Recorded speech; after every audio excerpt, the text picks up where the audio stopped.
အင်္ဂုလိမာလတုတ်အနှစ်ချုပ်တရားဒေသနာတော်ဒီကနေ့ညတပတ်သဘင်ခန္ဓာကိုရွှေဘုန်းတော်သခင်ရှင်တော်မြတ်ဘုရားဤမဟာကရုဏာဂုဏ်ကိုအာယုံပြုကာတိကျုဖွဲ့ဆိုအပ်သော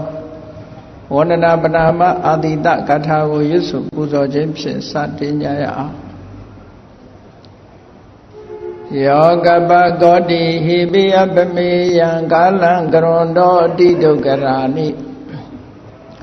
ခေရံကတောလောကဟိတယာနာထောနမောမကာရုဏိကတတတယောနာထောဝိနိယမြာစွာတတဝါဤချမ်းသာစီးပွားလူလာတောင်းတဂုံပေါင်းခါသဖြင့်နာထအမြညာခြင်းရှင်တော်မြတ်ဖရာသည်ကပ္ပကောတိဟိပိဂရေကဘာအရေးအတွက်အသင်္ချာတို့ဖြင့်တော်လဲအဘေမေယံရည်အတွက်တိုင်းတာဖော်ပြခြင်းငါမစွမ်းနိုင်ပါသောကာလံလေးအသင်ချေသိမ့်နေကဘာရှိကြသောကာလပတ်လုံးလောကဟိတယတတ္တလောကဤအကျိုးစီးပွားအလို့ငါအတိဒုက္ခရာနိဥ္စာအသက်ချင်းလက်အင်္ဂါမေတ္တာကြီးမှသမိတာနှင့်တထာဇနီဆွန်ញင်းကြီးဟုကျတိထဝေငါးသက်အစုအလုံးခဲရင်တော်မူတော်ကိုကရွန်တော်ဘုရားဖြစ်ရန်ဤတန်ကြိုးကုတ်အထုတော်မူရသည်ဖြစ်၍ခေရန်လက်ချေမျက်လုံးအသက်ဆုံးတရဲ့နှလုံးစိတ်ဝံကိုရောဤပင်မခြင်းတို့ကတောဘဝတဏ္ဍကျိန်ဖန်များစွာရောက်တော်မူခဲ့ရရှာလေပြီမဟာကရုဏီကတတတဝါများရင်ဝေသားကဲ့သို့တနာချစ်ခင်မဟာကရုဏာရှင်ဖြစ်တော်မူသောတသနာတတဝိနည်းများစွာတတဝါဤချမ်းသာစီးပွားလူလာတောင်းတဂုံပေါင်းခါသည်ဖြင့်နာထမြညာထိုရှင်တော်မြတ်ဖရာအားနမောယုတိပြောင်းပြော့မှန်ကိုလျော်၍ကရောယုကျိုးရှိခိုးခြင်းသည်အတုဘဝတုစင်စစ်မသွေဖြစ်ပါစေတည်း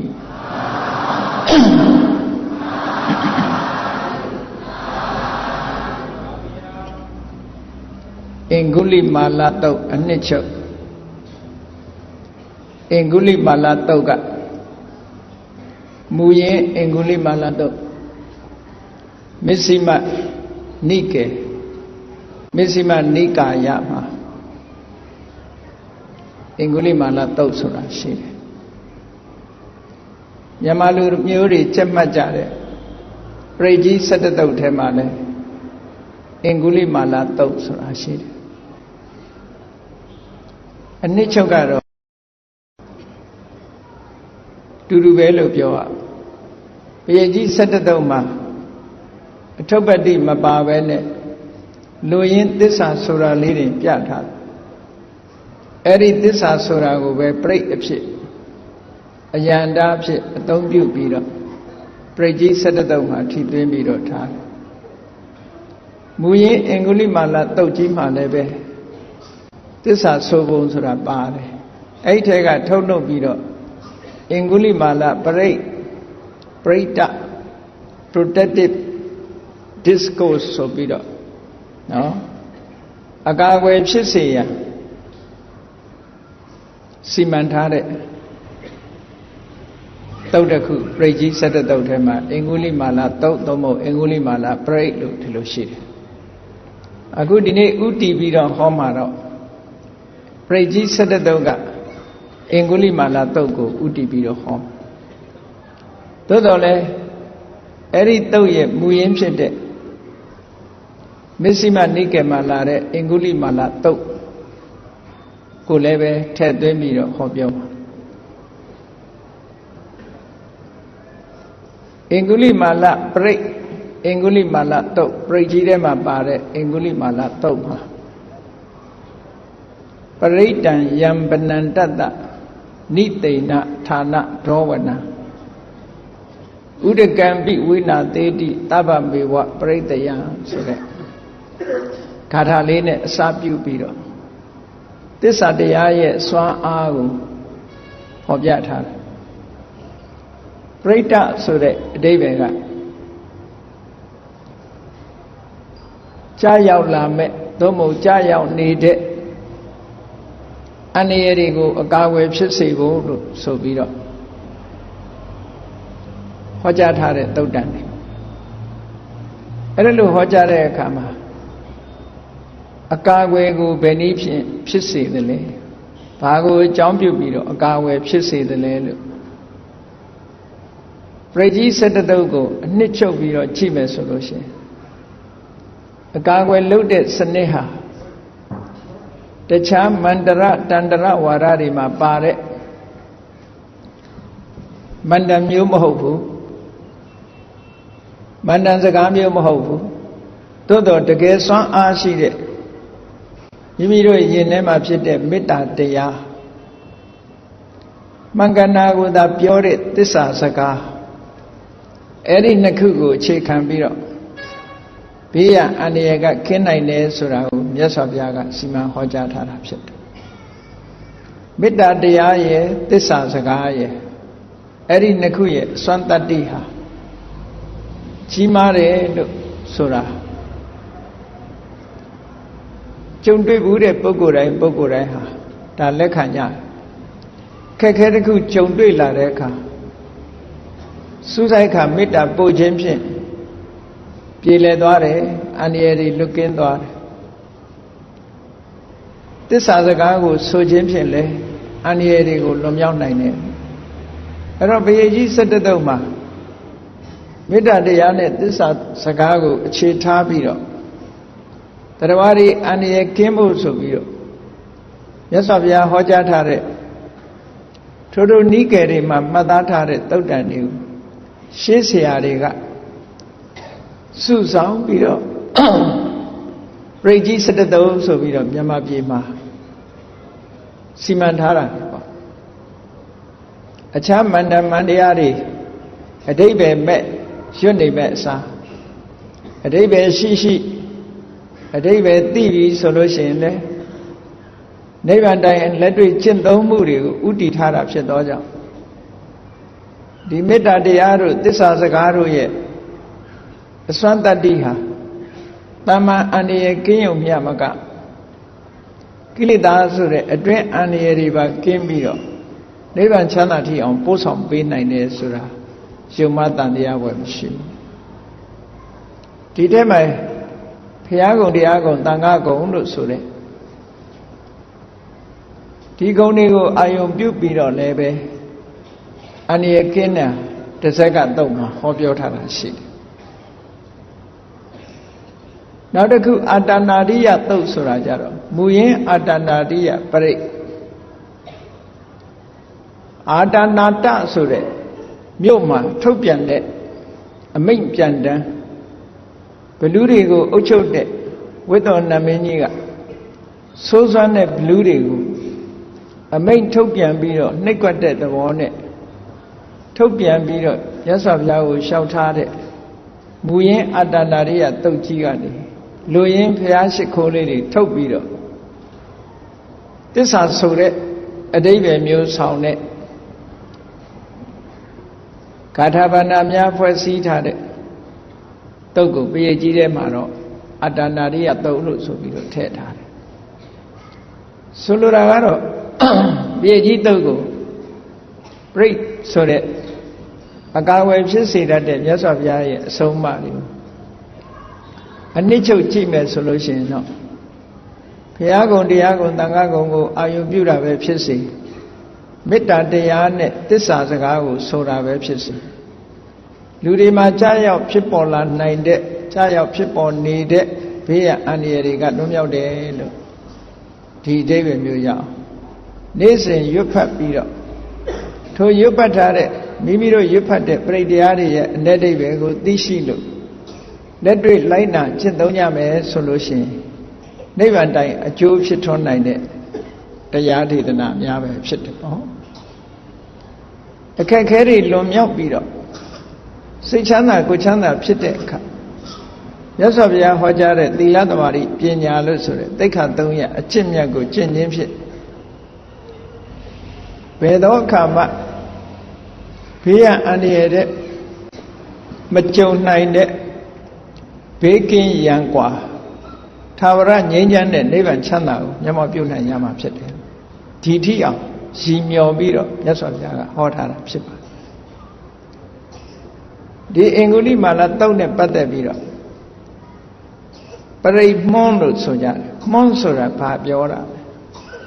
ပရိရဲ့ခုံကြီးတွေကိုချီးမွမ်းတာပရိရဲ့ခုံကြီးတွေကိုချီးမွမ်းပြီးတော့ပြောဆိုတဲ့စကားကိုပရိမွန်းတယ်လို့တိုက်တွန်းနှိုးဆော်တဲ့ရှေးဥစွာဒီကထာကိုရှေးဆရာတွေကစီကုံးပြီးတော့ထည့်သွင်းထားတာဘုရားဟောတာတော့မဟုတ်ဘူးဒါဘုရားကသင်ပေးတာနောက်မှလာရှေ့ပိုင်းကပရိရဲ့အမွန်ဂုံကျေးဇူးတွေအကျိုးရှိတယ်ဆိုတာတွေကိုထုတ်ဖော်ပြပြောပြီးတော့ဒီပရိကိုရွတ်ကြစို့လို့ encouragement လုပ်တာတိုက်တွန်းတယ်ဩယောဇနတိုက်တွန်းနှိုးဆော်တဲ့စကားလေးရှေ့ကနေခံထားတာဘာဖြစ်လို့လဲဆိုရင်လူဆိုတာအကျိုးရှိမှလုပ်ချင်တာအကျိုးကိုသိထားရှိတဲ့အကျိုးကိုသိထားလို့ရှိရင်ပို့ပြီးတော့လုပ်ဖြစ်တယ်အကျိုးမရှိတဲ့အလုပ်ကိုလုပ်လည်းမလုပ်သင့်ဘူးလုပ်လည်းလုပ်ချင်မှလည်းမဟုတ်ဘူးဒါကြောင့်အကျိုးတရားတွေဆိုတာမြတ်စွာဘုရားကထုတ်ဖော်ပြလေးရှိတာပဲဆိုပါစို့မဟာတတိပဋ္ဌာန်သုတ်ဆိုလို့ရှိရင်မြတ်စွာဘုရားကဧကာယနောအယံဘိက္ခွေမေကောနိဗ္ဗာန်သွားဖို့တဲ့ဒါတကြောင်ဤသောလမ်းပဲဒီတကြောင်ဤသောလမ်းကိုလျှောက်လိုက်မယ်ဆိုလို့ရှိရင်အကျိုး9မျိုးဖြစ်ပေါ်နိုင်တယ်လို့တတိပဋ္ဌာန်တရားနဲ့ပတ်သက်ပြီးအကျိုး9မျိုးကိုရှေးဥစွာထုတ်ပြတာဘာဖြစ်လို့လဲအားလုံးလူတွေဟာအကျိုးတရားကိုမြင်မှလောက်ဆောင်နေတာကိုဟုတ်တယ်လေဒီကနေ့ခေတ်စီးပွားလုပ်နေတဲ့ပုဂ္ဂိုလ်တွေလည်းကြည့်အယောင်းဝယ်လုပ်ရင်ဒါကိုရောင်းဝယ်မယ်ဆိုရင်အမြတ်ဘယ်လောက်ရမလဲဆိုတဲ့အကျိုးကြည့်တာကြည့်ပဲလေအလုပ်တစ်ခုကိုရှောက်လို့ရှိရင်လည်းလကဘယ်လောက်ရမယ်ဆိုတာကြည့်တာပဲလေအကျိုးကိုသိပြီးတော့မှလောက်ကြတယ်ဆိုတာလူတွေရဲ့သဘာဝပဲပေါ့ဒါကြောင့်မို့လို့အင်္ဂုလိမာလသုတ်ခါလေနေ့စဉ်ရွတ်ဖတ်မှုအတွက်ဘယ်လိုအကျိုးတွေရှိတယ်ဆိုတာသိထားလို့ရှိရင်တော့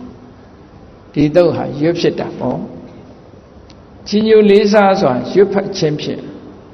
ရွတ်ဖတ်နေတဲ့အခါမှာစိတ်အာယုံဟာတုတ်တန်ကိုမှတ်မြော်ပြီးတော့ရွတ်နေတာဖြစ်သောကြောင့်စိတ်ကြည်နူးမှုတွေကိုရစိတ်ကြည်နူးမှုအခြေခံပြီးတော့ဝိပဿနာပဲကျင့်ကျင့်သမထပဲကျင့်ကျင့်နော်ဒီအဆင့်တွေကိုသွားလို့ရတယ်ရွတ်နေတဲ့အချိန်မှာ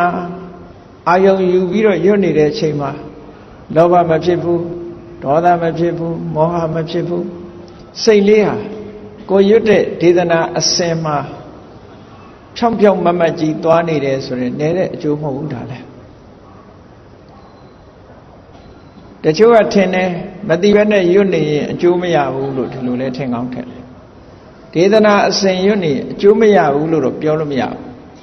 အကျိုးဆိုဒီမှာရွတ်ဖတ်သူရဲ့ intention လို့ခေါ်တဲ့သူ့ရဲ့ရည်ရွယ်ချက်ပုံမှာလည်းမူတည်တယ်ရွတ်နေတဲ့အချိန်မှာစိတ်နေသဘောထားတွေပုံမှာလည်းမူတည်တယ်အကျိုးရှိမရှိဆိုတာရွတ်သူနဲ့သက်ဆိုင်တယ်ပို့ပြီးတော့သက်ဆိုင်တရားကြောင့်ဖြစ်တာမဟုတ်ဘူးရွတ်ဖတ်သူရဲ့စိတ်နေသဘောထားကြောင့်ဖြစ်တာရွတ်ဖတ်သူကဒီတရားအာယုန်နဲ့မရောက်ဖဲနဲ့ရွတ်နေလို့ရှိရင်တော့လေဒီအကျိုးကဟောဒီပတ်တိဖြစ်လာမှာမဟုတ်ဘူးပေါ့တရားအာယုန်နဲ့စိတ်ကိုတည်ငြိမ်အောင်ထားပြီးရွတ်ရင်တော့အဲ့ဒီစိတ်တည်ငြိမ်မှုရတာဒီပဲလင်အကျိုးပဲနော်စိတ်ကြည်နူးလာတယ်တည်ငြိမ်မှုရတယ်မြတ်စွာဘုရားတရားတော်ဆိုတာတခြားအတန်ကြားတာနဲ့မတူဘူးကြားနာယုံပင်အပူစင်၍ဆိုတာတကယ်ကိုစိတ်ဟာငြိမ်းချမ်းသွားနော်လူမပြောနဲ့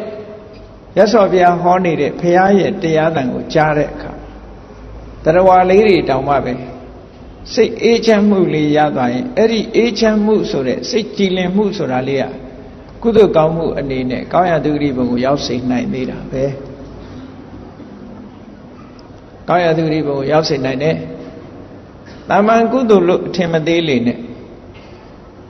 ကုသိုလ်ဆိုတာအသေးအဖွဲပဲဖြစ်စေကြီးမားတဲ့အားကိုးစရာမရှိတဲ့နေရာမှာဆိုရင်ကြီးမားတဲ့အထောက်အကူတွေဖြစ်တယ်အလုံးသိကြတယ်ဖာနတ္တအကြောင်းအကောင်းဆုံးမသိပေမဲ့လို့မြတ်စွာဘုရားဟောနေတဲ့တရားသံလေးကိုကြားပြီးတော့စိတ်ထဲမှာကြည်နူးနေတဲ့အချိန်သိဆုံးသွားတဲ့အခါစိတ်ကြည်နူးမှုဆိုတဲ့ဒီကုသိုလ်လေးရနေပြီတာဝရိန္ဒနတ်ပြည်နာတာသွားဖြစ်ရတယ်ဖြစ်နိုင်တဲ့အနေထားဒီကုသိုလ်ရဲ့စွမ်းအားကြည့်လိုက်မယ်ဆိုလို့ရှိရင်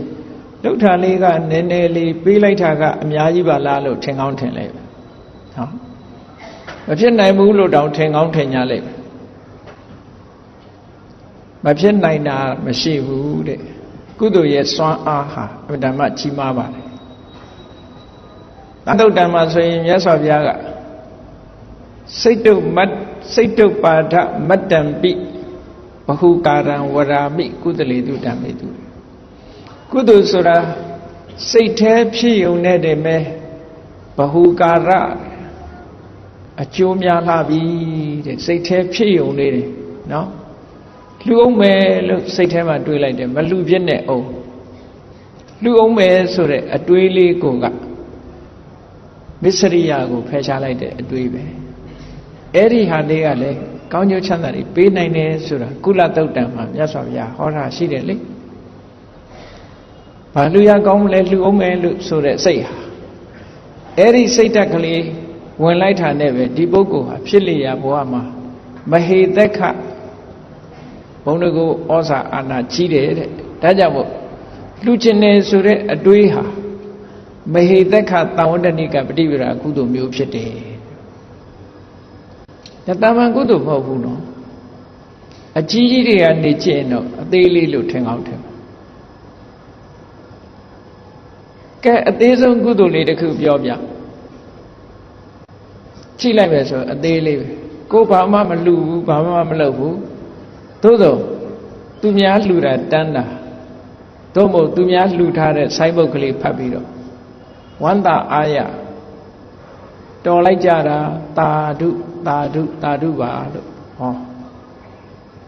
အမြပေးဝေတဲ့အချိန်မှာအမြလေးခေါ်လိုက်သာဓုလေးခေါ်လိုက်တဲ့ကုသိုလ်ဟာ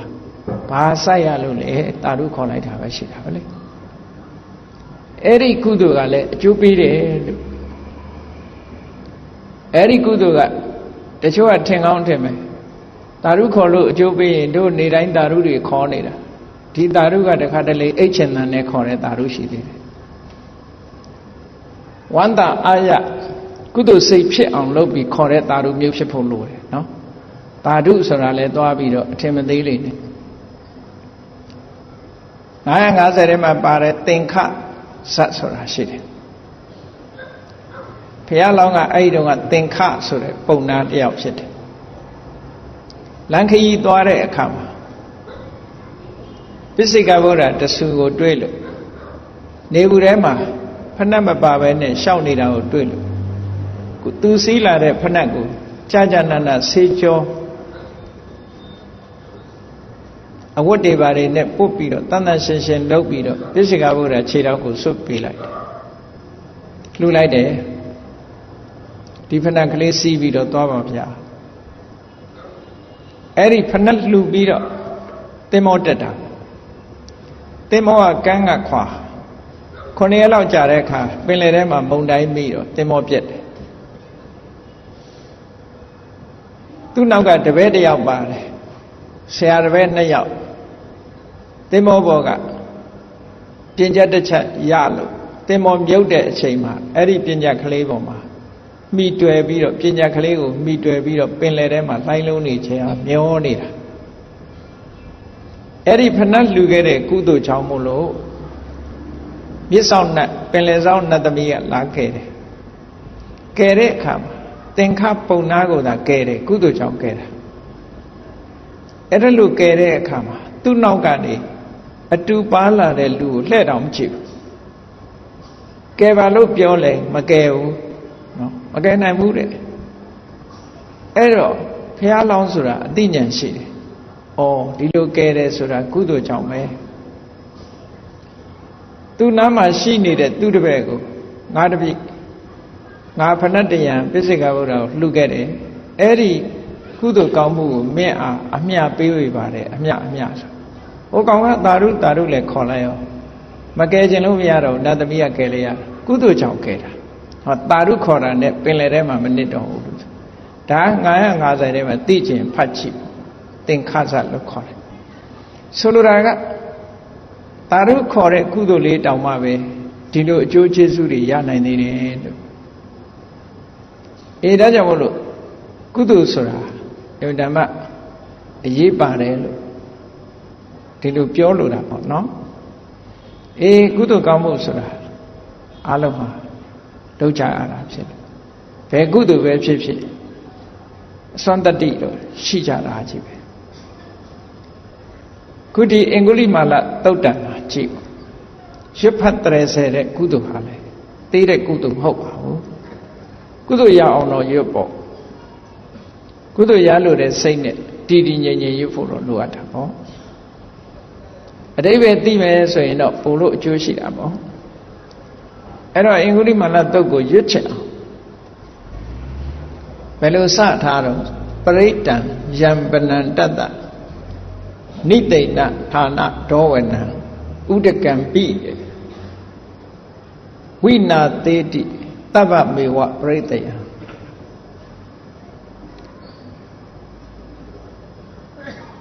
ပရိတ်ကိုတိုက်ရိုက်နာတာတောင်မဟုတ်ဘူးဒီကလထိုင်တစ်ခုပေါ်မှာထိုင်ပြီးတော့သို့မဟုတ်ပလင်ပေါ်မှာဖြစ်ဖြစ်ထိုင်ပြီးနေရာတစ်ခုပေါ်မှာထိုင်နိသိဏဌာနထိုင်တဲ့ပရိတ်ရွတ်တဲ့ပုဂ္ဂိုလ်ထိုင်သွားတဲ့ပရိတ်ရွတ်နေတဲ့အချိန်မှာထိုင်သွားတဲ့ထိုင်ကုန်ကိုဆေးကြောပြီးတော့အဲ့ဒီရေနဲ့အဲ့ဒီရေကတောင်မှပဲအစွမ်းတတ္တိရှိတယ်လို့ပြောတယ်ပရိတ်တိုက်ရိုက်မပြောနဲ့လို့ဒီလိုပြောတာနော်ပရိတ္တံဗနန္တတအင်္ဂုလိမာလပရိတ်ကိုရွတ်ဆိုတဲ့ပုဂ္ဂိုလ်ရဲ့နိသိဏဌာနဒောဝနံထိုင်သွားတဲ့နေရာကိုဆေးကြောတဲ့ဥဒကံပိရေကတောင်မှပဲပရိတယံဘေးရန်အန္တရာယ်ကိုဝိနာသေတိပဲဖြောင်းနိုင်တယ်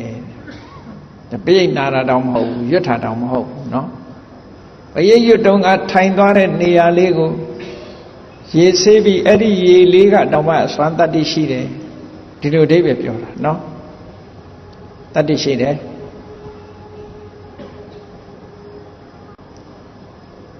တုဋ္ဌိနာဂဗ္ဗဝုဋ္ဌာနာယင်စတာဒိဋ္ဌိတင်ခဏီအကျိုးနှစ်ခုကိုဖော်ပြတာအဲ့တော့ကိုယ်တိုင်ရွတ်တယ်ဆိုရင်လည်းမပြောနဲ့တော့ရွတ်ပြီးတော့ကိုယ်တိုင်နာတယ်ဆိုရင်လည်းမပြောနဲ့တော့ရွတ်တဲ့ပုဂ္ဂိုလ်ထိုင်သွားတဲ့နေရာလေးဆေးကြောပြီးတော့အဲ့ဒီရေလေးနဲ့ရေလေးကတော့အစွမ်းတတ္တိရှိနေတယ် holy water ဖြစ်သွားတယ်လို့ဒီလိုပြောတာပေါ့နော်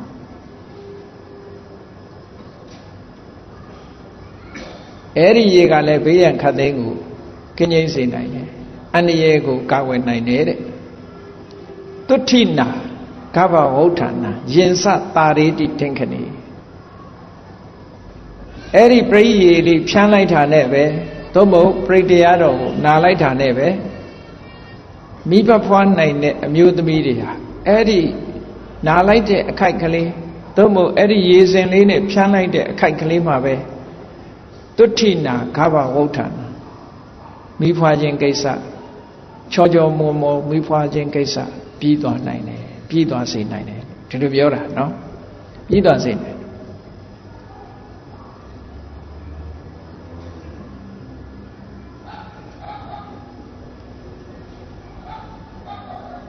တုဋ္ဌိနာဂဗ္ဗဝုဋ္ဌာနာယေသသာရိတိတင်ခဏီ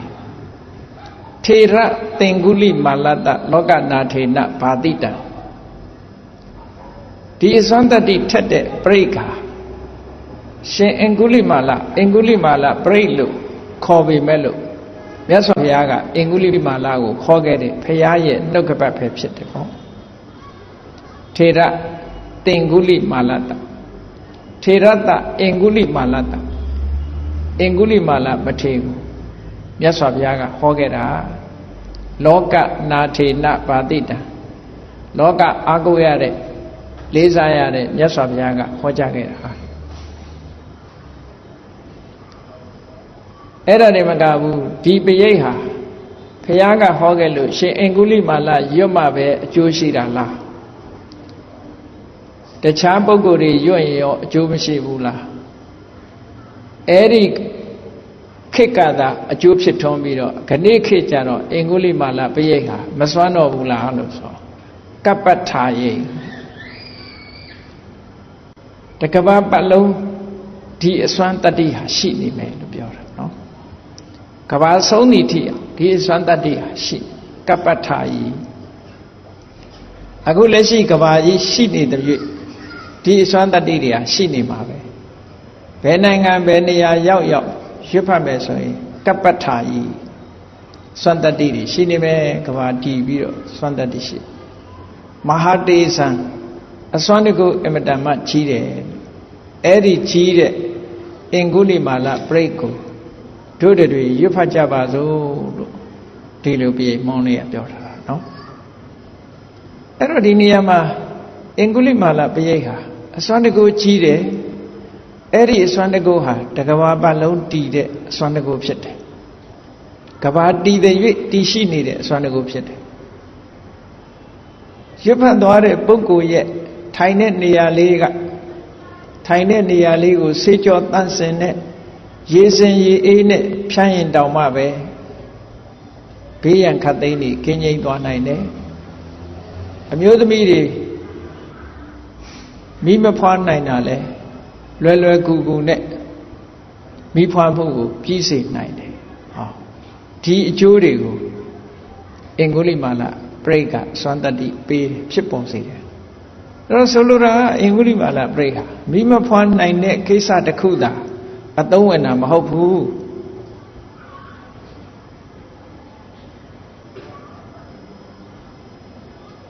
အကုန်လုံးဘေးရန်အန္တရာယ်တွေနဲ့ပတ်သက်လာလို့ရှိရင်ဒီအင်္ဂုလိမာလပရိတ်ဟာသစ္စာဆိုတာဖြစ်သောကြောင့်စွမ်းတတ္တိထက်တယ်စွမ်းတတ္တိထက်တဲ့သစ္စာစကားမြတ်စွာဘုရားကဆိုခိုင်းတဲ့သစ္စာစကားဖြစ်သည့်အတွက်ကြောင့်အဲ့ဒါမှစွမ်းတတ္တိထက်တယ်လို့ဒီလိုပြောတာဒါကပရိတ်မောမှာဒီလိုဆိုထားတာနော်မြတ်စွာဘုရားကအင်ရှင်ကုလိမာလဒီပရိတ်သင်ပေးထားတာအဲ့တော့ဒီနေရာလေးမှာအလုံးနဲ့ဒီပရိတ်ဟာအတူဆုံးပရိတ်လို့လည်းပြောရမှာပဲပရိတ်ကြီး17တုပ်ထဲမှာတော့အတူဆုံးပဲဖြစ်ပါလေအတူဆုံးမမရပဲလည်းဖြစ်နေဦးမှာနော်ရှည်တာတွေရပြီးအတူဆုံးမရပဲလည်းဖြစ်နေယတောဟံပဂိနိအရိယာယဇာတိယဇာတောနာဘိသနာမိသင်္စိစပါဏံစီတာတေနသစ္စေနသုဋ္ဌိတေဟောတုသုဋ္ဌိကပ္ပတာဒါလေးပဲဆိုထားတာနော်ဆိုလိုရင်းကတော့အရိယာဇတ်ယဟန်မြတ်ဖြစ်တဲ့အချိန်ကစပြီးတော့တတ်လို့တဲ့စိတ်နဲ့တရားဝါတွေကိုတတ်တယ်ဆိုတာသူမသိပါဘူးမသိဘူးဆိုတာဘယ်တော့မှမတတ်ခဲ့ပါဘူးအရိယာဇတ်ယဟန်မြတ်ဖြစ်တဲ့အချိန်ကနေစပြီးတော့တတ်လို့တဲ့စိတ်နဲ့တရားဝါရဲ့အသက်ကိုတတ်ခဲ့တယ်ဆိုတာဟာဘယ်လိုတွေးလို့မှမရနိုင်ပါဘူးလုံးဝမလုပ်တော့မလုပ်ဘူးပေါ့နော်လုံးဝကင်းရှင်းတယ်ဆိုရင်အတိတ်နာဘိသာနာမိဆိုတာတတ်ခဲ့တယ်ဆိုတဲ့အသည့်သူကောင်းထဲမှာရှိကုန်မရှိတာအဲ့ဒါမှန်သောစကားကိုဆိုလိုက်တာပဲသစ္စာစကားကိုဆိုလိုက်တာအဲ့ဒီသစ္စာစကားရဲ့အစွမ်းကြောင့်သုဋ္ဌိတေဟောတုချမ်းသာပါစေဆိုတာအလုံးတည်းကြီးဆိုမိခင်ကိုရည်ညွှန်းသုဋ္ဌိတေဟောတုချမ်းသာပါစေသုဋ္ဌိကပ္ပတကိုကကလေးလေးလည်းချမ်းသာပါစေဟောဒီလိုပြောလိုက်တာဆိုကလေးရောမိခင်မှာချမ်းသာပါစေလို့ ဒီမှာတော့ဒီလိုဟောထားတာပေါ့နော်အဲ့တော့ဒီသစ္စာစကားရဲ့အစွမ်းတတိကိုဖော်ညွှန်းတဲ့ဒီအင်္ဂုလိမာလတုတ်မြတ်စွာဘုရားကဘာဖြစ်လို့ရှင်အင်္ဂုလိမာလကိုဒီပရိစ္ဆကာသစ္စာစကားကိုဟောကြားပေးရတာလေလို့ဆိုအကြောင်းရှိတယ်ပေါ့အကြောင်းရှိတယ်အစကနေစပြောမယ်ဆိုရင်အင်္ဂုလိမာလအကြောင်းဟာလူတိုင်းသိနေကြတာ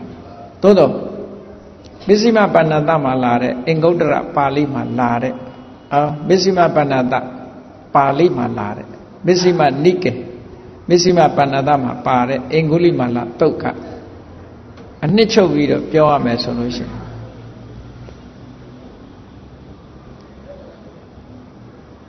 ကောသလတိုင်းမှာအင်္ဂုလိမာလတော်ထဲမှာတူတဲ့တောင်းချမ်းနေတဲ့ဒုသသမားကြီးပဲတော်ထဲမှာဘယ်သူမှဖြတ်မသွားရဲဘူးဖြတ်သွားတဲ့လူတွေဟာအသက်ခံရတာကြီးပဲလူတွေတတ်ပြီးသူကဘာလုပ်တုံဆိုရင်လူတွေရဲ့လက်ညှိုးကိုဖြတ်ပြီးတော့အဲ့ဒီလက်ညှိုးကိုကျိုးနဲ့ဖောက်တည်ပြီးတော့လက်ဘင်းကိုဆွဲထားတာဒါလောက်ရက်စက်ကြမ်းကြုတ်တဲ့လူတတ်သမားကြီးလှုပ်တော့တဲ့သိရက်စက်တဲ့လောဟိတပါဏိသွေးစွန်းသောလက်ရှိတယ်နိကာရုဏိကအကျဉ်းတရားကင်းမဲ့တယ်အဲ့ဒီအကျဉ်းတရားကင်းမဲ့တဲ့ဒီအင်္ဂုလိမာလတဲ့ဟာတတိုင်းလုံးတစ်ပြည်လုံးဖိမ့်မိန်တုံအောင်ကြောက်လန့်ပြီးတော့နေကြတာတတိုင်းတစ်ပြည်လုံးဖိမ့်မိန်တုံအောင်ကြောက်လန့်ပြီးတော့နေကြပဟတပဟတိနိဝိထောဘယ်တော့ပဲဖြစ်ဖြစ်ဝင်လာလို့ရှိရင်တော့သူ့လက်ချက်နဲ့အသက်ထွက်ရမှာပဲသိကြတယ်သူ့အနေရကလွတ်အောင်လို့အဲ့ဒီတောကြီးကိုမဖြတ်ဘဲနဲ့မဖြစ်လို့ဖြတ်တန်းသွားလာတဲ့ပုဂ္ဂိုလ်တွေဟာ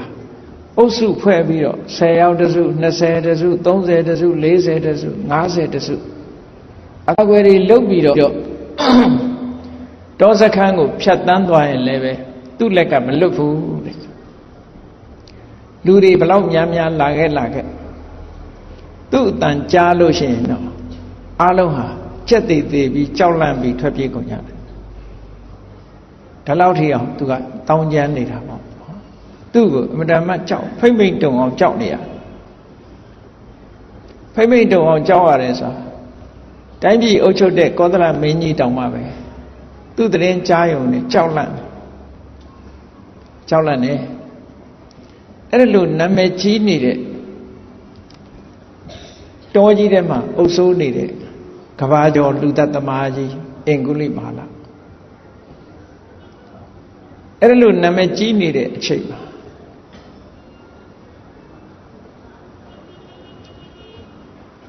မြတ်စွာဘုရားသခင်ကိုရောမြတ်ကအဲ့ဒီတောဘက်ကိုကြွသွားတာဘာဖြစ်လို့ကြွသွားလဲလို့ဆိုလို့ရှိရင်တိုင်းပြည်ကစူးလာပြီအဲ့ဒီပြလာပြီအင်္ဂုလိမာလတောဖုံးလူသက်သမားကြီးကိုနှိမ်နှင်းဖို့ရအတွက်တောင်းဆိုလာကြတယ်အဲ့ဒီတောင်းဆိုလာတဲ့အခါမှာသူ့မိဘတွေကတခြားမဟုတ်ဘူးဘုရင်ရဲ့အကြံပေးပရောဟိတ်ပုံနာနဲ့ပုံနေမကြီးဖြစ်တယ်သူတို့သားရဲ့မူလနာမည်ကအဟိန္တကလို့ခေါ်တယ်လူသားသမားဘဝရောက်သွားတဲ့အခါကျတော့အဟိန္တကဆိုတဲ့နာမည်မရှိတော့ဘူးအင်္ဂုလိမာလဆိုတဲ့နာမည်နဲ့နာမည်ကြီးသွားတယ်အင်္ဂုလိဆိုတာလက်ချောင်းမာလာဆိုတာပန်းကုန်းအင်္ဂုလိမာလလက်ချောင်းကိုပန်းကုန်းကြီးလုပ်ပြီးတော့ဆွတ်ထားတယ်လက်ချောင်းလေးတွေကိုကျိုးနဲ့တီးပြီးတော့ပန်းကုန်းကြီးတို့ဆွဲထားတယ်ပန်းကုန်းကိုလည်းပင်ဆွတ်ထားတယ်လို့လက်ချောင်းလေးတွေကိုကျိုးနဲ့တီးပြီးတော့လည်းပင်ဆွတ်ထားလို့အဲ့ဒါကိုမြင်ခဲ့တဲ့လူတွေကအေးဒုသသမားကြီးကလက်ချောင်းကလေးတွေကိုပန်းကုန်းလို့လုပ်ပြီးတော့လည်းပင်ဆွဲထားတယ်လို့ဆိုတာပြောရကနေပြီးတော့အင်္ဂုလိမာလနဲ့နာမည်တွင်နေတာနော် တိုင်းပြည်ကတောင်းဆိုလာတဲ့အခါကျတော့ဘုရင်ကြီးကအင်္ဂုလိမာလကိုဖမ်းဖို့အကြိမ်ကြိမ်ကြိုးစားတယ်စင်တပ်ကိုလွှတ်လိုက်တယ်အင်္ဂုလိမာလဟာဘလောက်စွမ်းရည်တတ္တိရှိတုံးဆိုစင်တပ်လာလဲသူ့ရဲ့အတန်ကြားတော့ဆင်တွေပါလန့်ပြေးတယ်မြင်းတက်နဲ့ဖမ်းဖို့ကြိုးစားတော့လဲမြင်းတွေပါလန့်ပြေးသွားတယ်ရှေ့ကပြေးနေတဲ့ဆင်တော်သူကနောက်ကနေလိုက်ပြီးတော့ဖမ်းနိုင်တယ်ပြေးနေတဲ့မြင်းကိုလည်းနောက်ကလိုက်ပြီးတော့ဖမ်းနိုင်တယ်အားလည်းအဲ့လောက်ကောင်းတယ်လို့ဒီလိုပြောတာနော်စင်တဲ့မြင်းတက်နဲ့လာလဲမလွတ်ဘူးသူ့လက်ကအားလုံးဟာကိုလိုယုံပြီးတော့ပြေးမှလွတ်ကြတယ်သူနဲ့တွေ့လို့ကတော့ဘယ်သရဝါမှမချောင်ဘူးသူ့ထဲမှာဓာပါတယ်လှမ်းပါတယ်လေးများပါတယ်အကာအကွယ်ဒိုင်းနေပါတယ်ဟောဒီလိုအဲ့ဒီမှာဘုရင်ကအရေးယူတော့မယ်လို့ဆိုတဲ့အခါကျတော့ပရောဟိတ်ပုံနာကြီးကသူဇနီးတဲ့ပုံလေးမှယူပြောတယ်အင်္ဂုလိမာလတတိုင်းလုံးတစ်ပြည်လုံးဖိမ့်ဖိမ့်တုံအောင်ကြောင်းနေတဲ့အင်္ဂုလိမာလဆိုတာတခြားမဟုတ်ဘူးမင်းသားဆိုးနေတာဆိုတော့အမေရဲ့နှလုံးသားဟာအင်တမနှုညံ့တယ်လေသားဆိုတော့ငါသားကငါပေါ်တော့ငါတော့တတ်မှာမဟုတ်ဘူးငါသွားပြီးတော့ငါသားကိုဖြောင်းပြမှာပဲဆိုတော့ရဲသွားဖို့ကြိုးစားတာပေါ့အဲ့ဒီမှာအင်္ဂုလိမာလကအမေလာလဲတတ်မှာပဲဘယ်သူမှမရှောင်အကယ်၍သာအမေကိုတတ်လိုက်မယ်ဆိုလို့ရှိရင်အင်္ဂုလိမာလရဲ့ဘဝကပါရမီဖြည့်လာတဲ့တိဟိပရိသတ်တွေစတဲ့ဥပနိဒေယတွေဟာပျက်စီးသွားနိုင်တယ်နော်ပျက်စီးသွားနိုင်တဲ့အနေအထားရှိတယ်မာတုကာရကကံကျွလွန်လိုက်လို့ရှိရင်ဒီဘဝအဆုံးသတ်နိုင်မှာမဟုတ်တော့ဘူးယန္တာဖြစ်ဖို့ဝေးသွားနိုင်တယ်ဒါကြောင့်မြတ်စွာဘုရားကမမှားရအောင်လို့ဆိုပြီးတော့အင်္ဂုလိမာလရှိတဲ့ဘက်ကိုကိုယ်တိုင်တပိတ်သင်္ကန်းလွယ်ပြီးတော့ကြွသွားတာအဲ့ဒီတောလန်းသွားတဲ့အခါကျတော့နွားเจ้าသားတွေတို့ခရီးသွားတွေတို့စိတ်เจ้าသားတွေတို့ ਨੇ တွေ့တဲ့အခါစိုးရိမ်တကြီးသူတို့ကဝိုင်းထားကြတယ်အရှင်ဂေါရမဒီဘက်မသွားနဲ့ဒီဘက်မသွားနဲ့ကြောက်စရာကောင်းတဲ့လူသားသမားကြီးရှိတယ်ဘယ်သူမှမလွတ်ဘူးလူ450စုသွားလဲသူ့လက်ကမလွတ်ဘူးရှင်ဂေါရမမသွားလေနဲ့မသွားနဲ့မြတ်စွာဘုရားမကြားကြအောင်ဆောင်ဆက်သွားတာပဲတော့တဲ့ရောက်တော့အင်္ဂုလိမာလကဝင်းလာကြတဲ့ကတိနေပြီဟိုမှာအာရှိတဲ့စီကိုလာနေတယ်ငါရဲ့သတင်းမကြားဘူးနဲ့တူတယ်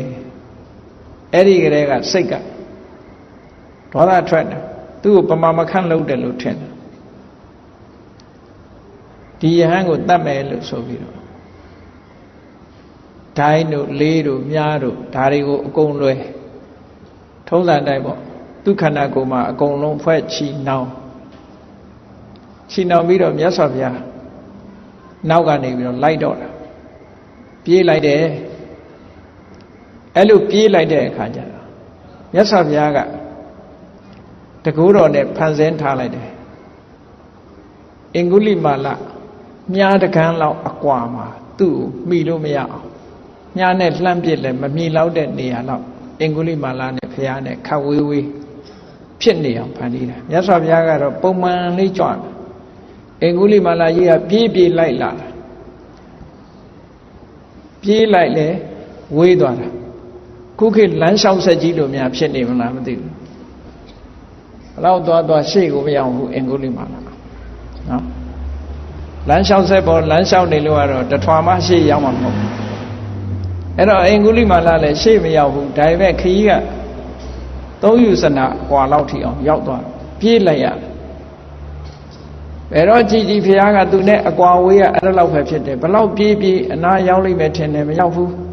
အကွာဝေးရတလောက်ပဲဖျားကတော့ပုံမှန်လေးသွားနေတာအဲ့ဒီမှာပို့ပြီးတော့မခံကြီးမခံတာဖြစ်လာတယ်ပေါ့လူကမောလာပြီးတော့မခံကြီးမခံတာသုံးယူစနာဆိုတဲ့ခရီးပြေးရတာနဲတာမှမဟုတ်တာ မိုင်နဲ့တွေ့ရင်တော့အတိအကျတော့ပြောလို့မရဘူးတယုဇနာကို10မိုင်လို့ဆိုတာရှိတယ်12မိုင်လို့ဆိုတာရှိတယ်ဘယ်ဟာတိကျတယ်လို့ဒါတွေကခုခေတ်လိုတိုင်းတာထားတာမဟုတ်သည့်အတွက်ကြောင့်ပြောရတာတော့ခက်တယ်ပေါ့အဲ့ဒီလိုသုံးဇနာလောက်ရှိတဲ့အဝေးกว่าထိအောင်ရောက်တော့မြတ်စွာဘုရားကိုမိလူနဲ့သူကမိမယ်နဲ့ကြိုးစားရင်မမိဘူးမမိတဲ့အခါကျတော့သူကလှမ်းပြီးတော့အော်တာတိဋ္ဌသမဏဟေးကိုရောရက်လိုက်နဲ့လှမ်းပြီးတော့အော်တာအဲ့ဒီကြတော့မြတ်စွာဘုရားကသူ့ကိုလှည့်ပြီးတော့ပြောလိုက်တာငါရက်နေတာပါတဲ့မင်းပဲရက်ဖို့လိုပါတယ်ဒီစကားလေးပဲပြောတာဘာမှမပြောဘူးဘုရားငါရက်နေတာလေတဲ့မင်းပဲရက်ဖို့လိုတယ်အဲ့တော့ဒီစကားကတာမန်ပုဂ္ဂိုလ်အတွက်တော့ဘာမှထူးဆန်းမှာမဟုတ်ဘူးရှင်အင်္ဂုလိမာလာကြီးမှာတော့ဟတ်ကိုထိသွားတယ်လို့ပြောမှာပေါ့နော်နှလုံးသားကိုထိသွားတယ်ဒီစကားလေးငါရက်နေတာမင်းပဲရက်ပါအတွေးဝင်သွားတယ်ဒီယဟန်တွေဟာဘယ်တော့မှလိမ့်လေလှည့်ပြားပြီးတော့ပြောလို့မရှိကြဘူးဘုရားပြောတဲ့ပုဂ္ဂိုလ်မျိုးတွေမဟုတ်ဘူးသူကသွားနေရင်ငါရက်နေတာလို့ပြောတယ်ငါကြတော့ပြေးလိုက်နေတာတော့မင်းရက်လို့ပြောတယ်ဒါအိဗယ်ရှိမယ်သူစိတ်ထဲမှာစိတ်ကိုဖြေလျှော့လိုက်လျှော့ပြီးတော့မေးခွန်းထုတ်လိုက်တယ်ဒီပါအောင်ကိုတော်ကသွားနေရတဲ့နဲ့ရက်တယ်လို့ပြောတယ်ကျွန်ုပ်ရက်တာတော့မင်းရက်ဖို့လိုတယ်လို့ပြောတယ်ဘာအဓိပ္ပာယ်လဲဘယ်လိုရည်ရွယ်ပြီးတော့ပြောတာတော့လို့ဆိုတော့မြတ်စွာဘုရားအေးငါကသူများတက်ကိုတတ်ချင်းစားတဲ့အကုသိုလ်တွေကစောင့်စည်းပြီးတော့အကုသိုလ်အလုပ်တွေကိုမလုပ်တော့ဘူးကောင်းတဲ့တရားတော်ပေါ်မှာကောင်းတဲ့ကိုချင်းတရားပေါ်မှာငါကရက်နေတာမင်းကလူတကာလိုက်တတ်နေတော့မင်းကမရက်သေးဘူးတနည်းအားဖြင့်ငါကပါဏာတိပါဒဆိုတဲ့အလုတ်ကစပြီးအကုသိုလ်မှန်သမျှကိုရပ်ဆိုင်လိုက်ပြီးငါမလုပ်တော့ဘူးမင်းကအကုသိုလ်မှန်သမျှတွေအကုန်လုပ်နေတာဆိုတော့မင်းရပ်ဖို့လိုတယ်ဟောဒီလိုရှင်းပြလိုက်တဲ့အခါမှာအဲ့ဒီမှာညံပွက်သွားတာဟာအာဂဝေမင်းသားယဟန်ဆိုတာသူပဲနေမှာပဲကြည်စံငါမကြားဘူးတဲ့စကားတွေပြောတယ်ဆိုပြီးစိတ်ထဲမှာသိချေနှက်သွားပြီသူဆုံးဖြတ်လိုက်တယ်ဒီလိုပုဂ္ဂိုလ်မျိုးတွေကညံထက်တဲ့ပုဂ္ဂိုလ်တွေကသူများတွေလို့မပြတ်သားတဲ့ပုဂ္ဂိုလ်မျိုးမဟုတ်ဘူးသူတို့ကလှုပ်ပြီးဆိုရင်ပြတ်သားတယ်သူလက်ထဲပါတဲ့လေးတွေများတွေတနတ်တွေလှမ်းနေတနတ်တော်ပါပါအောင်လေနော်ဓာတ်တွေအကုန်လုံးဘေးလမ်းဘေး6ထဲအကုန်ပြစ်ချလိုက်ပြစ်ချပြီးတော့ဘုရားရှိခိုးဒူးထောက်အဲ့ဒီကြတော့ဘုရားကိုချင်းကပ်လို့ရသွားပြမန်းလို့တဲ့စိတ်နဲ့လိုက်နေသမျှတော့သူဘယ်လိုမှချင်းကပ်လို့မရမပြမန်းတော့ဘူးလို့လဲစိတ်လဲရောက်လိုက်ရောဘုရားနာရောက်သွားတယ်သူကဘုရားရှိခိုးဒူးထောက်ပြီးတော့သူ့ကိုယဟန်အဖြစ်လက်ခံမှာဒါတွေအလုံးဆုံးပင်လိုက်ပါပြီဆိုတော့မြတ်စွာဘုရားကအေဟိဘိက္ခုလာခဲ့တွားခါတော်ဓမ္မောငါဟောထားတဲ့တရားတွေကမှန်ကန်တယ်ဂရန်တီပေးတာနော်အမှားမရှိစေရစရဗြဟ္မစရိယတမ္မာဒုက္ခတအန္တကရိယာယမှန်ကန်တဲ့နိလန်းနဲ့ဆင်းရဲဒုက္ခအဆုံးသတ်ဖို့မြတ်သောအကျင့်လို့ဆိုတဲ့ဘဂိတ်ရှိပါအကျင့်တရားကိုကျင့်ပါလို့ဟောတာဝန်မှာပေးလိုက်တယ်မြတ်စွာဘုရားဘဂိတ်ရှိပါအကျင့်တရားကိုကျင့်အဲ့ဒီဘဂိတ်ရှိပါအကျင့်တရားကိုကျင့်မှဒုက္ခအဆုံးသတ်မယ်ဆိုပြီးအေဟိဘိက္ခုလို့ခေါ်လိုက်တာနဲ့ပဲသူကယဟန်ဘဝကိုရရှိသွားတယ်ပေါ့လူသွင်ပြောက်ပြီးတော့လူသားသမားကြီးကယဟန်တစ်ပါးအဖြစ်ရောက်သွားမြတ်စွာဘုရားနောက်ကသပိတ်လေးလွယ်ပြီးတော့လိုက်ဖះနဲ့အင်္ဂုလိမာလာဇေရဝံအကြောင်းပြန်ကြွသွားကြနောက်ကပါလာဇေရဝံအကြောင်းရောက်တဲ့အခါကျတော့မြတ်စွာဘုရားထိုင်းနေတဲ့ဘေးကအင်္ဂုလိမာလာရပ်တောင်လေး ခတ်ပေးပြီးမြတ်စွာဘုရားကိုဝတ်ကြိုးငယ်ပြုတ်နေတဲ့အချိန်ဘသူရောက်လာတော့ဆိုဇေရွန်ကျောင်းထဲမှာမြင့်တက်ကြီးနဲ့ကောသလမင်းကြီးရောက်လာတယ်မြင်း900စစ်အင်အား900ကျော်နဲ့ရောက်လာအင်္ဂုလိမာလစီသွားမလို့ဟာတိုက်ရိုက်မသွားဘူးဘုရားစီလက်ဝင်လာကြောက်တာဇေရွန်ကျောင်းရောက်လာတော့အဲ့ဒီအချိန်ကြီးမှာစစ်တပ်ကြီးနဲ့ဇေရွန်ကျောင်းရောက်လာတယ်ဘုရားရှိရောက်လာတော့မြတ်စွာဘုရားကမေးတယ်မြင့်တက်ကြီးနဲ့လာတယ်ဆိုတော့မြတ်စွာဘုရားတရားတော်မင်းကြီးဘာလုပ်မလို့လဲဗိမိတာရနဲ့ရံဖြစ်ကြပြန်မလားမကရာတိုင်းနဲ့ဗိမိတာရကစိတ်ဆိုးလို့ရံဖြစ်ကြတာလားသို့မဟုတ်ဝေသာလီနဲ့ရံဖြစ်ကြတာလားဘယ်ကိုစစ်တိုက်ဖို့သွားမလို့လဲလို့ဆိုကောသလမင်းကြီးကမဟုတ်ဘူးဗျာတဲ့ကောသလတိုင်းထဲမှာနာမည်ကြီးဖိမ့်ဖိမ့်တုံအောင်ကြောက်နေရတဲ့လူတသမားကြီးတောထဲမှာရှိနေသူ့ကိုဖမ်းဆီးဖို့သွားမလို့ပါနော်ဖမ်းဆီးမလို့သူ့ကိုမြင်းတက်နဲ့သွားပြီးတော့ဖမ်းဖို့တပြီးတော့ထွက်လာတယ်အဲ့ဒီတော့မြတ်စွာဘုရားမေးလိုက်တယ်ဒကာတော်မင်းကြီးတဲ့အဲ့ဒီအင်္ဂုလိမာလလူတသမားကြီးဟာဘုန်းကြီးဝတ်နဲ့ကိုကျင့်သီလတွေပြည့်ပြည့်ဝဝနဲ့ယဟန်အကျင့်ကိုကျင့်နေတာဘုန်းကြီးဝတ်ပြီးတော့ယဟန်ဘဝယဟန်အကျင့်ကိုကျင့်နေတာကိုတွေ့ရင်ဘာလုပ်မလဲဘုရင်ဆိုတာလှုပ်ချင်လှုပ်မှာမြတ်စွာဘုရားကကျွတ်တင်ပြီးတော့အာမခံတောင်းလိုက်တာနော်သူ့ကိုသင်္ကန်းဝတ်နဲ့ကိုကျင့်တရားကောင်းကောင်းနဲ့နေတာထိုင်တာကိုကျင့်သီလနဲ့ပြည့်ပြည့်ဝဝအကယ်၍တွေ့မယ်ဆိုရင်ဘာလုပ်မလဲအေးအေးယူအောင်မလားလို့မေးတဲ့သဘောဘာလုပ်မလဲဆိုကောသလမင်းကြီးကသူတောင်မတိုက်ဖဲနဲ့သူငြိမ်းချမ်းသွားတာကြိုက်တာပေါ့နော်အဲ့ဒါလို့ယဟန်ဝတ်နဲ့ကိုကျင့်သီလနဲ့ပြည့်ပြည့်ဝဝနဲ့တရားကျင့်နေတယ်ဆိုရင်တပည့်တော်ကပဲလက်ဥချီမိုးရှ िख ိုးလို့ပစ္စည်းလေးပါထောက်ပံ့လှူဒန်းမှာပါဗျာတဲ့ဒါအဲ့လိုရှင်းတပည့်တော်ကပဲလှူဒန်းရမှာပါဗျာတဲ့ဆိုပြီးတော့နောက်ကဘာပြောလိုက်ပြန်တော့ဆိုတလောက်ဆိုးတဲ့လူဟာဘယ်လိုလုပ်ပြီးတော့ဘုန်းကြီးဝတ်မှာတော့တလောက်ဆိုးတဲ့လူဘယ်လိုလုပ်ဘုန်းကြီးဝတ်ကိုချင်းသီလနဲ့ပြေးဝတယ်ဆိုတာဘယ်လိုလုပ်လူတကာရဲဆက်ဆက်တတ်နေတဲ့နာမည်ကျော်လူသားသမားကြီးကဘယ်လိုလုပ်ဘုန်းကြီးဝတ်မှာတော့ကိုချင်းတရားနဲ့ဘယ်လိုလုပ်ပြည့်စုံမှာတော့ဆိုအဲ့ဒီကြတော့မှမြတ်စွာဘုရားကတရားတော်မင်းတရားကြီးအင်္ဂုလိမာလဆိုတာဟောဒီရက်ခတ်နေတဲ့ကိုတော်ပဲဆိုဟောထပြေးကြတယ်တဲ့ဝုန်းတဲ့နော်နောက်ကပါလာတဲ့အမတ်တွေပါတယ်အကုန်လုံးဘုရင်ကြီးကတော့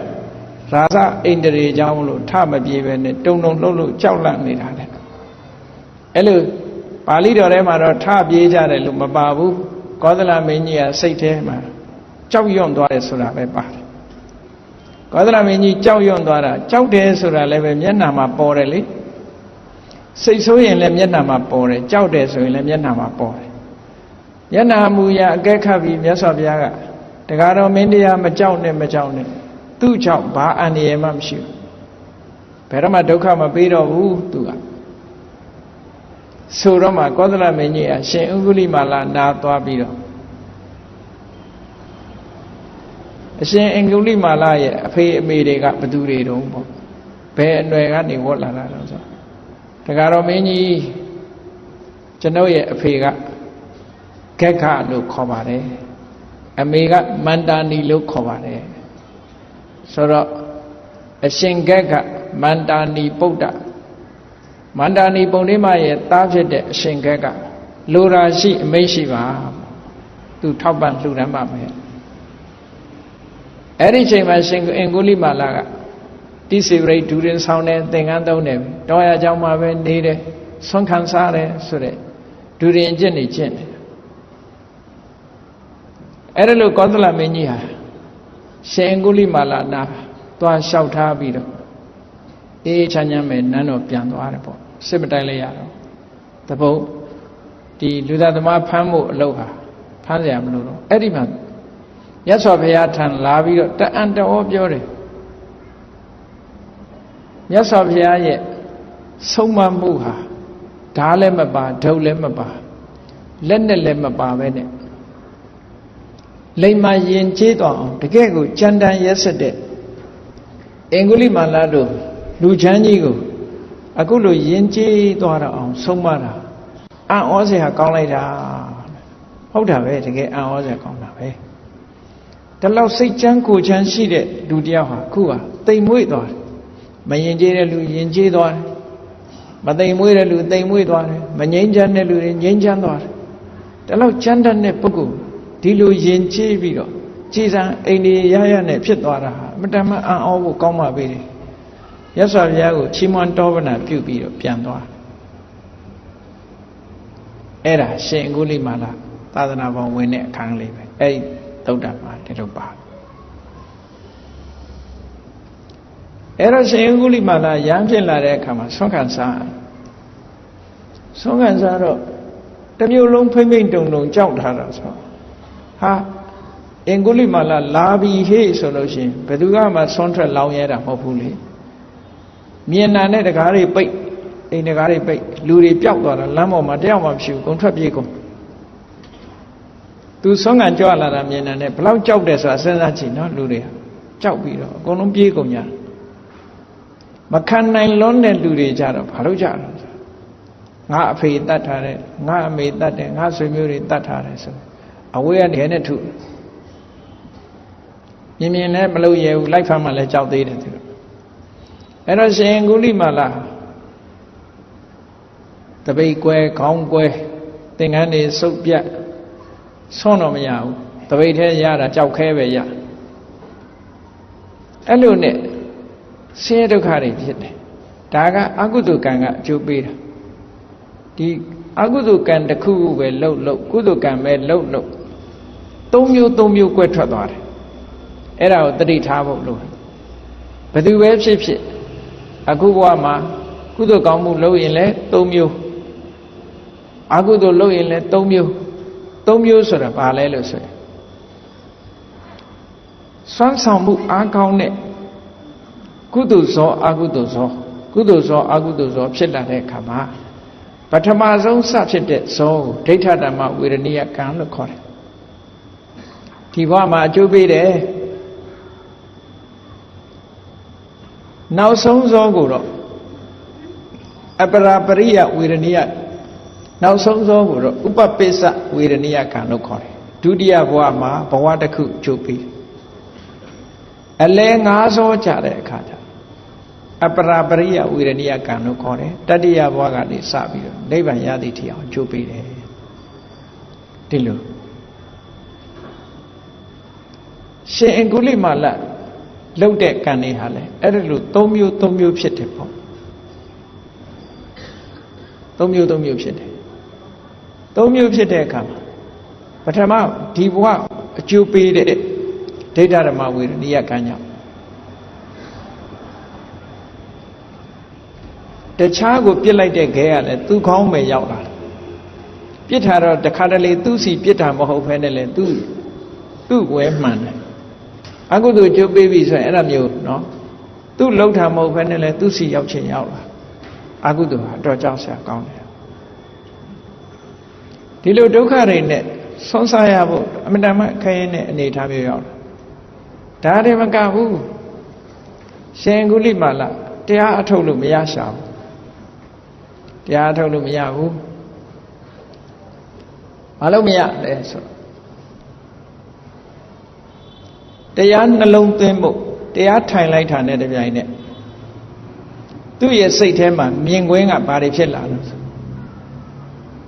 ကဲတော်မူကြပါအောင်သနာပါအောင်သူမတတ်ပါနဲ့အမေမတတ်ပါနဲ့အဖေမတတ်ပါနဲ့ဆိုရက်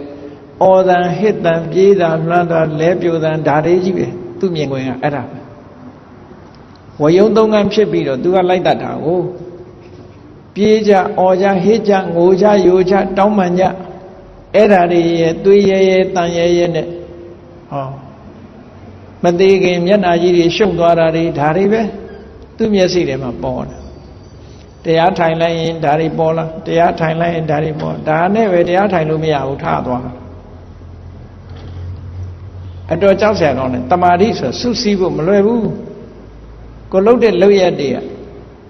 အရိပ်မဲကြီးတို့လာပြီးတော့စိတ်ကိုလွှမ်းမိုးနေတာအဲ့ဒါလို့လွှမ်းမိုးမှုခံထားရသည့်အတွက်ကြောင့်စိတ်တွေကိုစုစည်းလို့မရဘူးလောက်ခဲ့တာတွေကလာပြီးလွှမ်းမိုးနေတယ်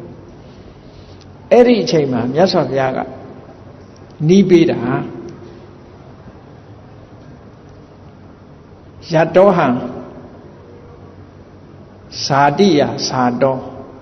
သင်္စိစ္ဆနာဘိသနာမိသင်္စိစ္ဆပါဏံဇီဝိတံဟောရောပိတာ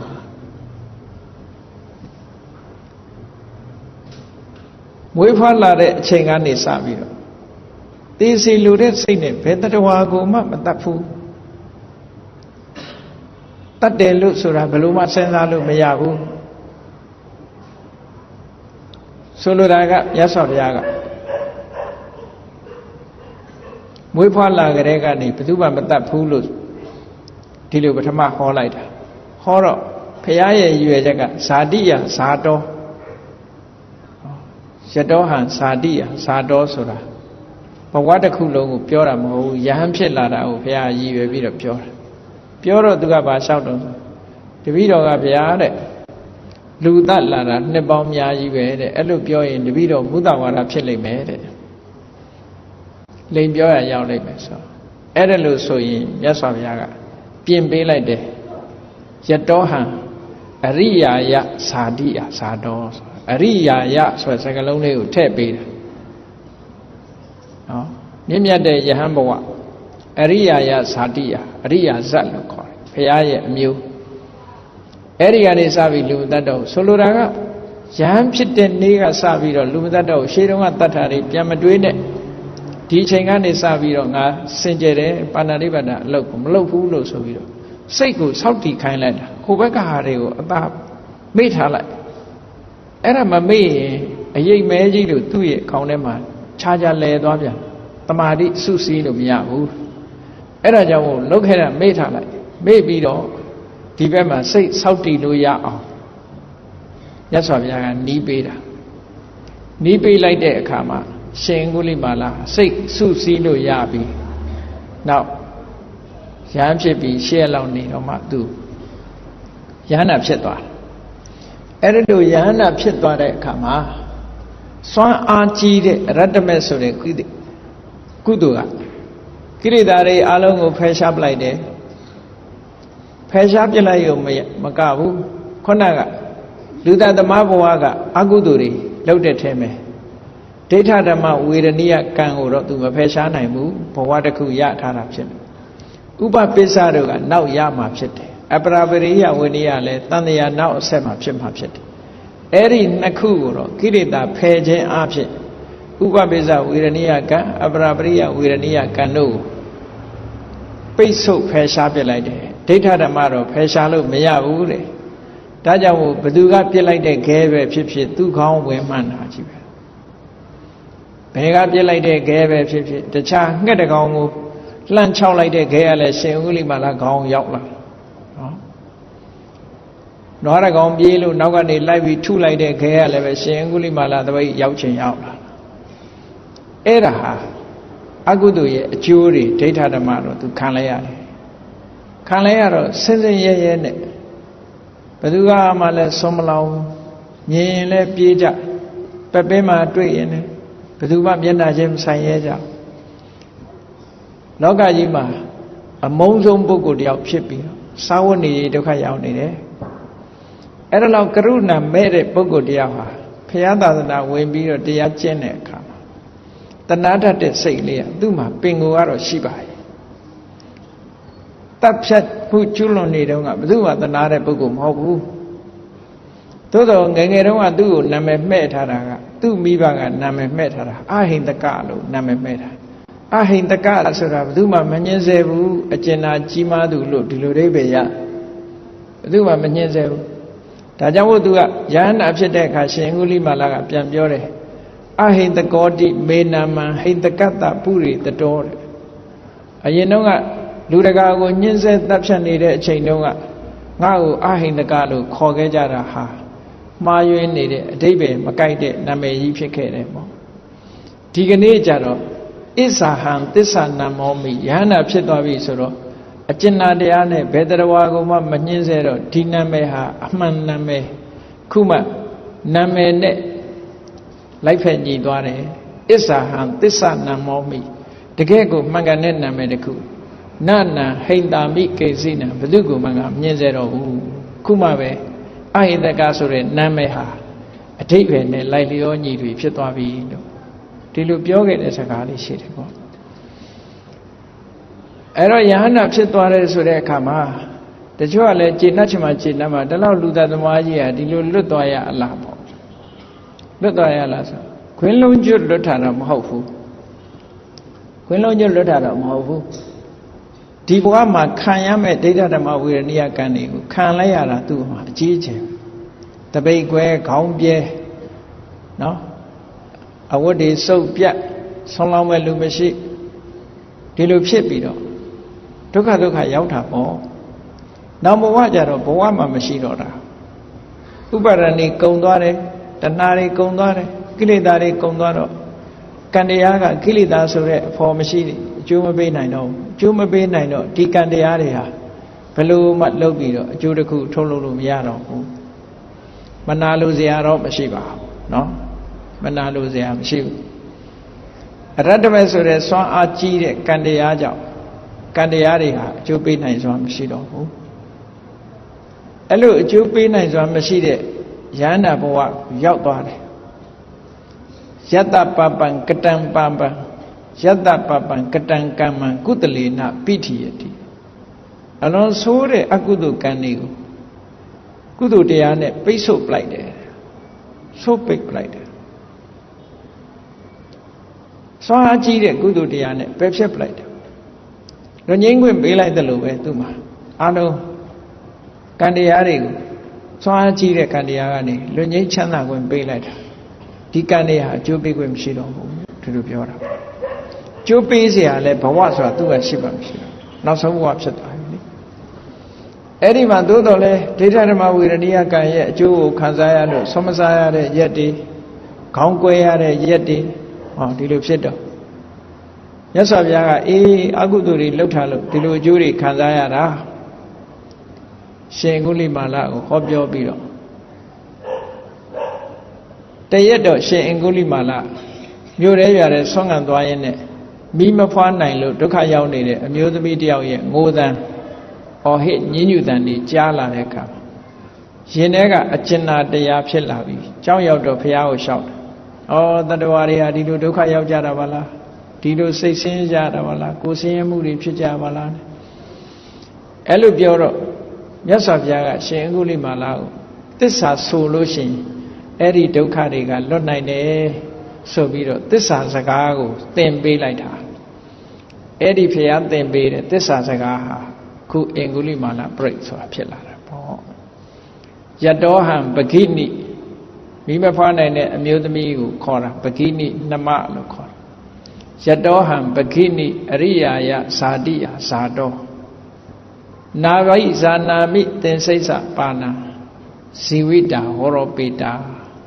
တေနသစ္စေနသုထိတေဟောတုသုထိခပတာနမမြင့်မြတ်တဲ့ယဟန်ဘဝရောက်လာတဲ့အချိန်ကစပြီးတော့သေစီလူရဲ့စိတ်နဲ့တတဝါရရဲ့အသက်ကိုတတ်ခဲ့တယ်ဆိုတာသူအမှတ်မရပါဘူးသိမှတ်ထားတာမရှိပါဘူးလုံးဝမရှိပါဘူးဒီမှန်သောစကားကြောင့်တင်ကိုယ်တိုင်ချမ်းသာပြီးတော့ကလေးလေးချမ်းချမ်းသာသာဖြစ်ပါစေလို့ဟောဒီလို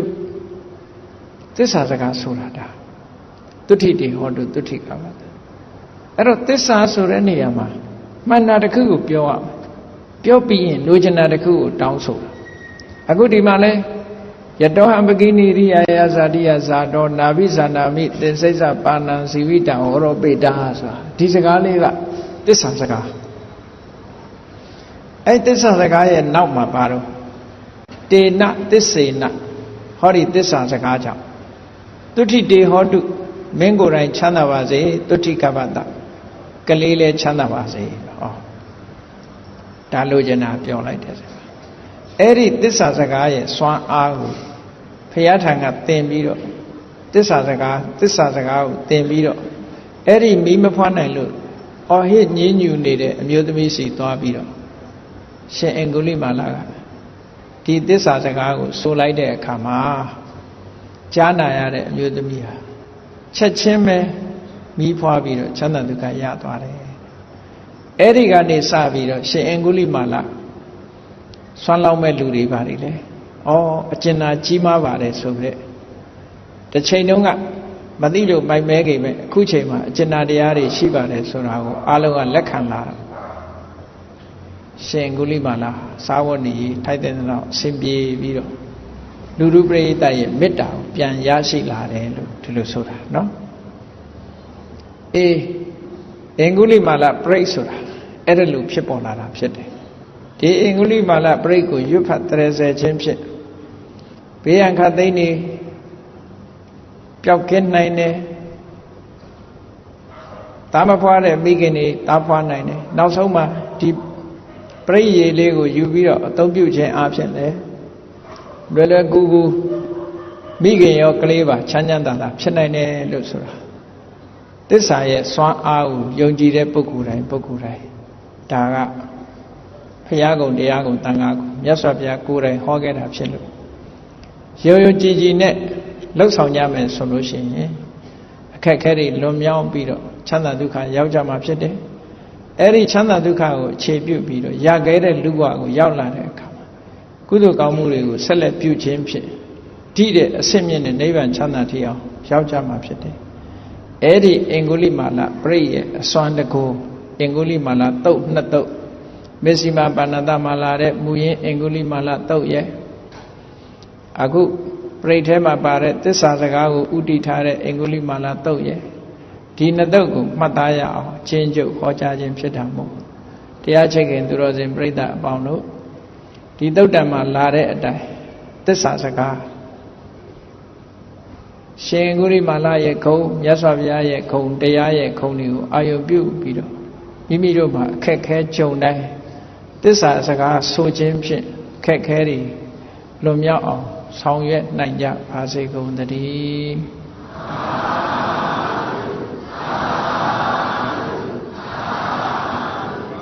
ကဲမေတ္တာပို့ရအောင်တတ္တဝါများစွာဘေးရန်ကွာချမ်းသာကြပါစေတတ္တဝါများစွာဘေးရန်ကွာချမ်းသာကြပါစေမေတ္တာရေချမ်းသုံးငါဖြံငြိမ်းချမ်းကြပါစေမေတ္တာရေချမ်းသုံးငါဖြံငြိမ်းချမ်းကြပါစေသက်ရှိချမ်းသာစိတ်ချမ်းသာလူရဆန္ဒပြည့်ပါစေသက်ရှိချမ်းသာစိတ်ချမ်းသာလူရဆန္ဒပြည့်ပါစေဘုံလန္တာဒုက္ခပင်ကစားမေတ္တာပုံနေတုသင်္ကမ